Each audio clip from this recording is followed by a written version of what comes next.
أحيانا عندما تشاهد نهاية الكرتون تأتي شريط ذكرياتك مع هذا الكرتون. دروس قد تعلمناها، ولكن الكلام يختلف عندما نتحدث عن كرتون في إطار أزرق، رقم بني، عائلة علكة وشخصيات غريبة أخرى. نعم، حذرتم، إنه العرض الهادي والموسم الأخير ليس حلقة وداعية للجمهور مثل بقية البرامج، بل موسم كامل وحرفيا في الفضاء.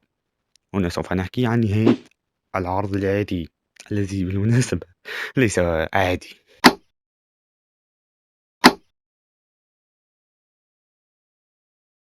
وهذه الحلقة الأخيرة من الموسم السابع التي تحدثت عن تخرج ريكبي من الثانوية.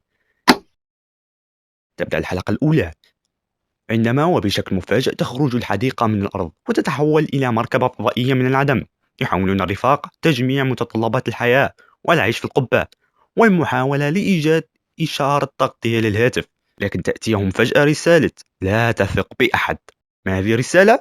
سوف نعرفها فيما بعد. يرون الغروب ويظنون أنه غروب الشمس، لكنه ليس كذلك، بل مركبة فضائية عملاقة. يخافون الرفاق ويختبئون في المنزل ويسدون الباب، لكن قد قاموا بتفجير الباب حرفيا. ثم قالوا أنهم أصدقاء وسوف يساعدونهم.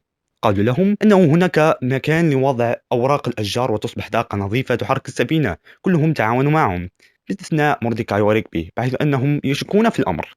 يتبعون الحراس ثم يأخذوا الأوراق إلى سفينتهم لبيعها للسوق السوداء والقضاء على الرفاق. تنزن والجميع لا يصدقونهم عندما قالوا مورديكاي وريكبي. ثم فيما بعد قالوا أنهم جاءتهم رسالة تقول لا تثق بأحد، لكنهم يكتشفون فيما بعد أنه طوال هذه الوقت إعلان، نعم إعلان لمطعم بيتزا فضائي أيضا. ثم فجأة تأتي سفينة أخرى تحارب الآليون ويتضح مخططهم. مورديكاي وريكبي كانوا على حق طوال الوقت، ويخرجوا يحولون سفينتهم إلى آلي حطاب آلي، ثم يهزمون الآليين جميعهم، ثم يذهبون إلى غرفة بوبس، والتي بالمناسبة ستصبح غرفة للقيادة. ينطلقون إلى شجرة الفضاء. تنظرون، الدرس كان أمامنا طوال الوقت: لا تثق بأحد، خصوصا لو كنت في الفضاء، لا تثق بأحد. إذا ننتقل مع الحلقة الثانية. بعد أن ذهبوا إلى شجرة الفضاء، بنسن ينزعج ويقول أنه مخطط لخطف الرفاق يحاولون جاهدين في إقناعه وأعطوه شريط حتى، لكنه يرفض. ثم رحل من الشجرة الفضائية إلى الأرض، ثم خسر شقته ووظيفته وماله كله. وبعد سنوات يأتي آلي عملاق يدمر المدينة، يختبئ في متجر بيع الشاشات ويشغل الشريط للمرة الأولى. بعد أن شاهد الشريط تأثر وبكى، إلى أن اكتشف أنه طوال هذا الوقت كان في محاكي لم يذهب للأرض. يعتذر للرفاق ثم تنتهي الحلقة. الدرس هنا غريب، صح؟ حسنا، لنطبقه على حياتنا الواقعية. إذا أردنا تغيير القدر وقلنا أن هذا أفضل من ذاك، فسوف يتضح لنا الأسوأ. فإن الله سبحانه وتعالى يختار لنا الأفضل والأجمل، ولو كان بأيدينا هذا الاختيار، صدقني كل شيء سيصبح سيء جدا.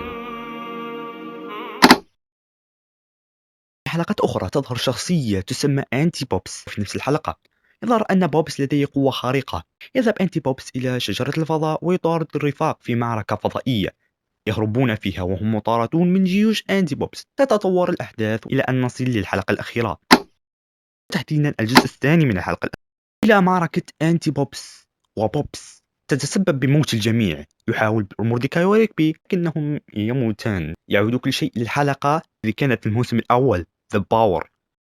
ثم يتذكرون كل شيء، ثم يعودون باستخدام البيانو، ويستوعب بوبس كل شيء. يحضن الشرير ويتجهان معا للشمس. يعودان بالقبة من شجرة الفضاء ويعلقان تمثال لبوبس، وهنا يظهر حزن الوالد. كما قلت لكم سابقا أنه استوعب لماذا هو هنا، وأن لماذا أصدقائه هنا. هي صحيح تضحية، لكنها لم تذهب سدى على أي حال. كمعروف، ضع لايكك الجميل، اشترك في القناة وفعل زر الجرس للحلقة الجديدة. صلوا على رسول الله، نلقاكم قريبا. سلام.